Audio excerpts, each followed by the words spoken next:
वाले बुक हो जाते हैं। एक वक्त था जब हाथों से तस्वीरें बनती थी, मुसव्विर होते थे, तो अगर किसी को मालूम होता कि इसने मेरी बेटी की हाथों से भी तस्वीर बनाई है, सिर्फ स्केच बनाया है, सिर्फ उसका ढांचा सा बनाया, तो बंदे गैरत में उसे कत्ल कर देते थे कि तुम्हें जुर्रत कैसी हुई मेरी बेटी की तस्वीर बनाने की। अब बेगैरती इस हद तक मुसल्लत हो गई मिजाज में, और हम पर इमामुल अंबिया के गुलामों, उधर शादी की तारीख तय होती है, उधर कैमरे वालों को खुद बुक करके आते हैं, उन्हें 1000 रुपया 2000 दे के आते, फुला तारीख को हमारे घर में शादी है, तूने कैमरे लेके पहुंच जाना है।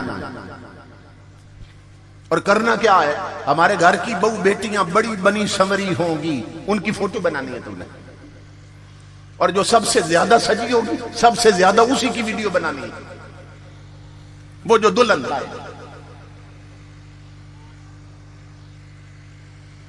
और जब बारात पहुंचती है तो सहेलियां दुल्हन को संभाल लेती हैं, और दूल्हा जो है वो मुबारकें ले रहा है, मुबारकें मेहमान आए हुए हैं ना, उन्हें मिल रहा है, वो उसे मुबारकें दे रहे हैं। वो अंदर कमरे में जा पहुंची है, औरतें अंदर, सहेलियां कमरे में, जिसकी इज्जत बनी है उसने अभी खुद नहीं देखी, और कैमरे वाले अंदर पहुंचे हुए हैं, और अंदर औरतें जो सहेलियां ना, वो कहती है सामने से भी बनाओ, साइड पोज भी लो, वो फिर कैमरा सामने फिट करता है। कैमरे की आंख बाद में देखती है, बनाने वाले की आंख पहले देखती है कि कैमरा सही फोकस हुआ कि नहीं हुआ। और जो अंदर सहेलियां साथ होती हैं ना, वो फिर सामने से अगर ऊपर दुपट्टा हो या चादर हो दुल्हन पर, आगे से हटा देती है, उसे कहती है इसके जरा जेवर भी लो कैमरे में, इसके साथ लड़े हार भी दिखाओ।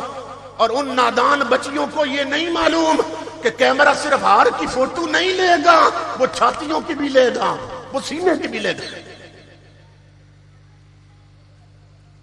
फिर कैमरामैन कभी उसके हाथों की अंगूठियों पे कैमरा फोकस कर रहा है, कभी उसके होठों की सुर्खी दिखा रहा है, कभी उसकी कानों की बालियां दिखा रहा है, कभी उसका साइड पोज और रुखसार दिखा रहा है, कभी उसकी छाती पर जेवर दिखा रहा है।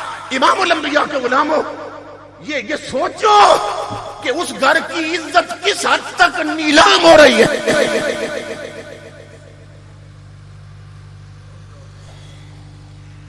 मगर मोहल्ले में क्या है, मुअज्जज खानदान की शादी हो रही है, तूने इज्जत छोड़ी है जो तू मुअज्जज है, मुअज्जज खानदान की शादी हो रही है। और फिर इससे बढ़कर बेगैरती ये है कि जितने शादी पे आते हैं ना, या शादी पे आती हैं औरतें, वो कहती है इसकी एक सीडी करवा के हमें भी देनी है, इसकी एक कॉपी करवा के हमें भी देनी है, ये जो फिल्म बनी है।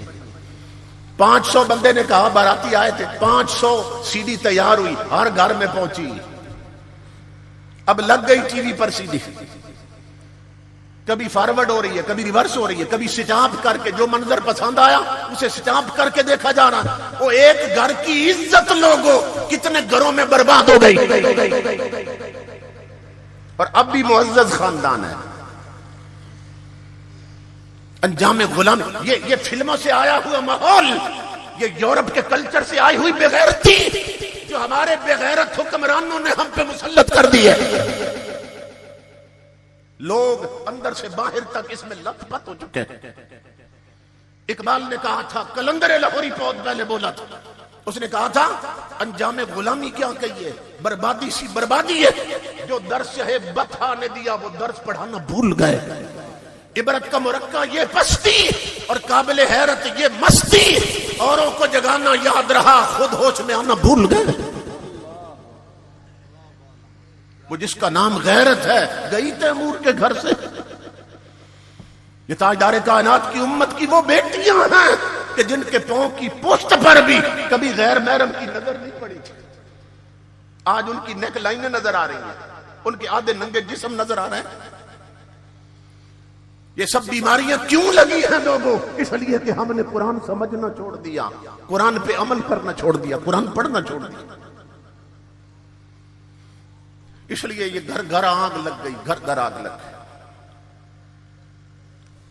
दिल के फफोले जल उठे, सीने के दाग से इस घर को आग लग गई, घर के चिराग से। कभी सूरत हाल ये थी कि ये जो हारून रशीद था, बहुत बड़ा हुक्मरान गुजरा है। और हिस्टोरियन लिखते हैं, मुअर्रिख, कि इतनी बड़ी स्टेट थी, सल्तनत थी इसके पास, कि सूरज चढ़ता भी इसकी सल्तनत में था और डूबता भी इसकी सल्तनत में था। हमारा तो एक छोटा सा पाकिस्तान है ना, उसकी इतनी बड़ी सल्तनत थी कि बादल के टुकड़े को देखता था तो हारून रशीद कहता था ओ बादल के टुकड़े, जिस जमीन पे मर्जी है जाके बरस, जहां भी बरसेगा वहां मोहम्मद अरबी के गुलाम की हुकूमत होगी और उस जमीन का खराज मेरे खजाने में आएगा। इतनी बड़ी सल्तनत का हुक्मरान है, मगर अल्लाह ने बीवी कैसी दी है? मलका जुबैदा। मलका जुबैदा इसने अपने जाती खर्चे पर इसने 300 लौंडियां खरीदी थी। 300 लौंडियां मलका जुबैदा ने अपने महल में रखने के लिए 300 लौंडियां खरीदी और तमाम लौंडियां हाफिज़े कुरान थी।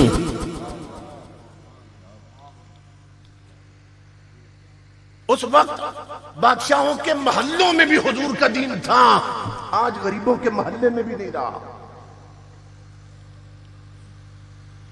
300 हाफिज़े कुरान लौंडियां उसने खरीदी और उन्हें इकट्ठा किया। उन्हें कहने लगी, जो मैं खाऊंगी ना तुम्हें खिलाऊंगी, जो मैं पीऊंगी तुम्हें पिलाऊंगी, जहां मैं ठहरूंगी तुम्हें ठहराऊंगी, मेरे कपड़े जैसे तुम्हारे होंगे।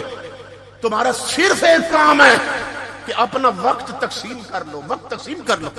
मैं चाहती हूं मेरे महल में 24 घंटों में 1 सेकंड भी ऐसा न गुजरे जब मोहम्मद अरबी का कुरान न पढ़ा जा रहा हो।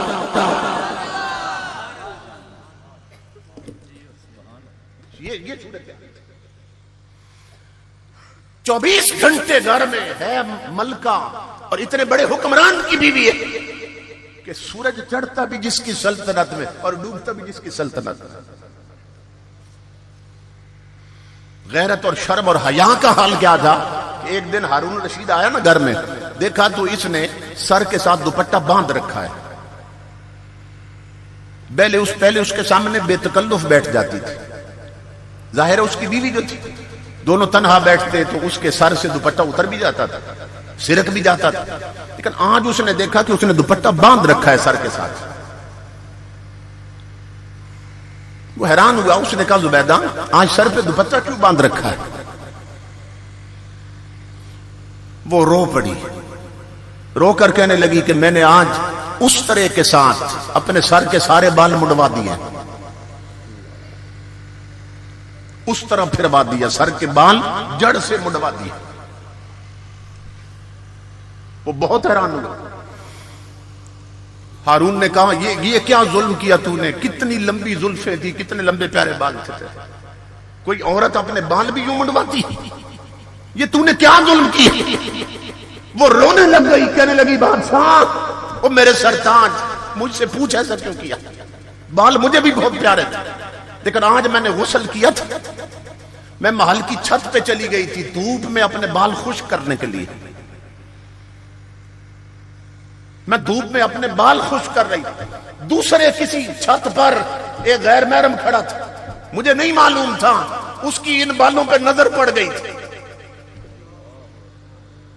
उसकी इन बालों पे नजर पड़ गई थी गैर महरम की।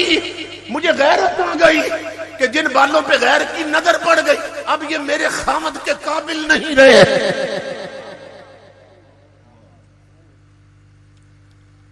मेरी मां बहनों, बेटियों, तुम्हें इस गैरत के पैदा करने की जरूरत है, इसलिए कि तुम बाजारी नहीं हो, तुम मुस्तफा के मुसल्ले की जीनत,